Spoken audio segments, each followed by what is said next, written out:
দীক্ষেতা রেখে আর বাঁচি না, বুঝলে? কেন, কি হয়েছে কি? আরে আর বলো না। আরে আমাদের পাড়ার অনুপদা, ও তো ওর বউয়ের প্রশংসায় একবারে পঞ্চমুখ। খালি বলছে আমার বউয়ের মতন বউ নাকি এই পৃথিবীতে আর নেই। তার কারণ ওর বউ নাকি ওর থেকে পুজোর সময় কিছু চাইনি, বলেছে আমাকে এবারে পুজোতে আর শাড়ি টাড়ি দিতে হবে না। আমিও মুখের ওপর বলে দিয়েছি, আমার বউটাই বা খারাপ কোথায়?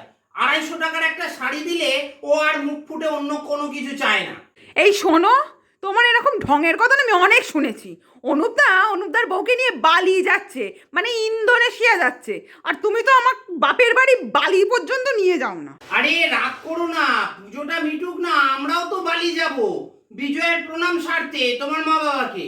এই শোনো, এবারের পুজোয় যদি আমি একটা বালুচড়ি না পাই না, ওই বালিতে প্রণাম করতে যাব, ওখানে গিয়েই থেকে যাব। তোমার এই সংসারে আমি আর কুটোটি নাড়তে আসবো না।